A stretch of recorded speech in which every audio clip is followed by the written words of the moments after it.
pay. Create sila ng account link. Kita man. Yan.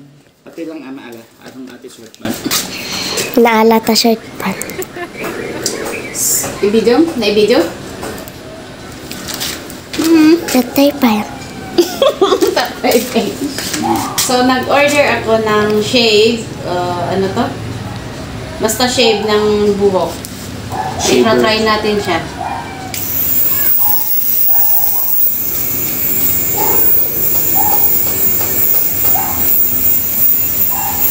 Hindi siya masakit actually.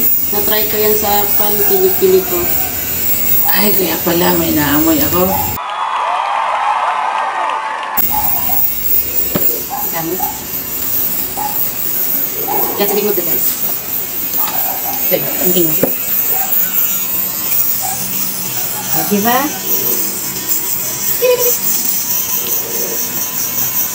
Dito maraming barbon. Marami pang kwan.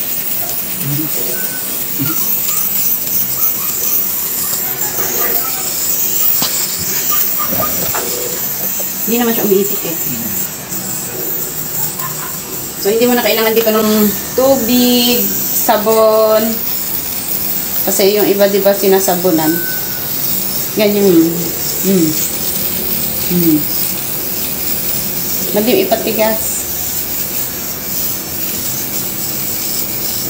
Tanggal na ang barbas ni Papa. Nalabat? Ay, napuno. Napuno.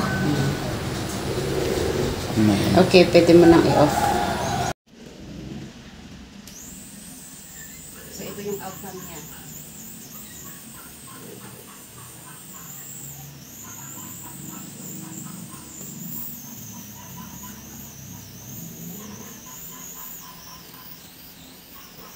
So, palobat na siya kaya medyo humihina. Hindi kasi namin chinarge nung kinuha namin. In-order ko to sa TikTok.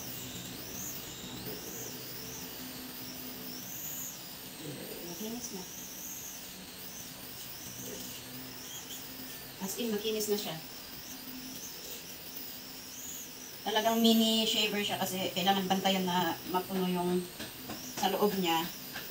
Kasi pag mapuno sa loob niya, hindi siya nagpa-function.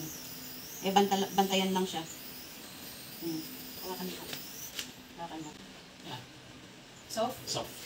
Pero hindi ko alam bantayin ito mo. Bantayin mo na lang siya ng... Okay lang yan, basta bantayan pa nila. Okay. Thank you. So, ito yung lagayan niya ng mga buhok. Buhok, tapos isasara lang siyang paganyan. Then, ito na. Then, ito yung charger niya. Then, ito yung cover niya after ng gamitin. Ito yung charger niya. So, isaksak mo lang siya sa charger USB siya. C-type. Ay, hindi no? Hindi C-type. USB siya. Hindi. So, tingnan natin yung... C-type pala. Tingnan natin yung effect niya. Makinis siya. Makinis. Yan. Hindi daw siya rough. Yan. Pumugi na ulit ang aking husband. Mas pumugi pa. Pugi na siya, pero mas pumugi pa.